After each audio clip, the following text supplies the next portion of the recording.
Witnesses for being here today and for collectively your decades of work and experience on this area. It's incredibly important, and your insights are very, very good. As the New START expires, we know that our deterrence is becoming more and more dependent upon effective nuclear modernization. But what we have seen, and especially from the cheap seats here, is that the entire nuclear enterprise has seen delays in their schedule. We've seen a number of cost overruns, and we have to ensure that the Department of War and industry deliver on these programs on time, on budget, and in a way that preserves our strategic deterrence. So, to all of our witnesses, and we'll start with you, Admiral, please. How do continued modernization delays affect U.S. leverage in future arms control or nuclear risk reduction efforts? Senator, first, any delay, all right, is not good for that, right? We waited until the last possible moment, again, an example of U.S. restraint, to recapitalize and modernize our forces. Others did not. But I am encouraged by the new National Defense Strategy. And it has a whole line of effort of turbocharging our industrial base. It uses the terms national mobilization, which I think is appropriate for the threats that we face. And there are a number of individual actions being announced by both the Departments of Energy and Department of War that give me some confidence or hope that we're going to get the bureaucracy out of the way. We're going to understand, place operational risk back on par with programmatic and technical risk, and that we will move out recapitalizing our conventional and strategic forces. Wonderful, and we hope it's more than just words on paper. Thank you. Yes, Ambassador. Well, Senator, it's great to see you. I absolutely agree that as the Strategic Posture Commission said, that the triad modernization under the program of record is necessary but not sufficient.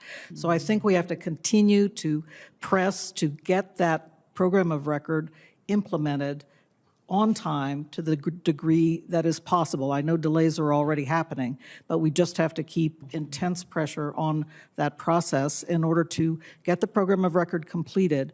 I would like to point out, however, that the Posture Commission also recommended that new requirements not be piled on at this moment, but that we continue on the program of record, the triad modernization, and then think what else will need to be accomplished. Okay, thank you, Ambassador. Mr. Morrison. Senator, I agree with both of the panelists. We skipped an entire generation of modernization of our nuclear force, and we waited until the last minute to modernize everything all at once. Every year you hear posture hearings. Admiral Richard gave them, his successors have given them, and they talk about the risks of further delays. And those risks accumulate. They undermine deterrence. They undermine assurance of our allies. And at some point, those risks reach a breaking point that I'm sure Admiral Richard always had to calculate. How much uncertainty does he want to give our allies, and how much uncertainty does he want to show to our adversaries? But the risks are real. So yes, delays undermine deterrence and assurance. Thank you. So we've talked a lot about the fact that between Russia and the United States, negotiations are important, but we have China that's hanging out there. You've addressed that quite well this morning. The diplomacy is very, very important, but at such a time when that diplomacy falls short and we're not able to make an agreement with China, what does that look like? Does the removal of binding limits then with the New START Treaty provide the United States with greater flexibility and leverage when competing with China, or does it risk increasing instability without delivering a clear advantage for us? So what does that look like? When our diplomacy fails, what then? And Ambassador, we'll start with you. Thank you, Senator. I think that it's wise to bear in mind that we have a lot of options available. And I will just refer, since we were talking about the limits of New START treaty remaining in force possibly for a year, that I do not believe that they would prejudice anything that we need to do in order to prepare and respond to the Chinese buildup. But I will also say that there are certain aspects of New START that are quite interesting for having more flexibility, and we had questions about the bomber forces.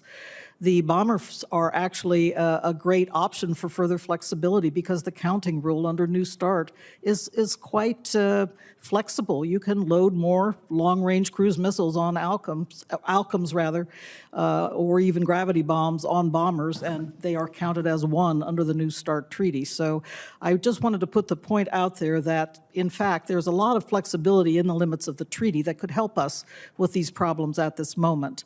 Without the New START treaty, nevertheless, we have the same kind of challenges. Obviously, we have to proceed and think carefully about where our resources should be placed. Yeah, thank you. And my time has expired, but thanks to our witnesses. Well, it has, but let's go ahead and see if Admiral Richard or Mr. Morrison. Thank you. Thank you, Mr. Chair. Would like to answer that question. Senator, I'd like to offer 2 points in response to your question. First, you ended it with a discussion of something potentially being, not your exact words, destabilizing. I get that question a lot, along with whether or not something is escalatory. Let me offer to the committee, I think that is not the first question that should be asked. The first question that we should ask is, are we defended? The second question is, are they deterred? And then only then do we start to ask ourselves, is it stabilizing or destabilizing, escalatory or not? Deterrence fundamentally is the withheld threat of escalation. So it is not possible to deter without threatening escalation.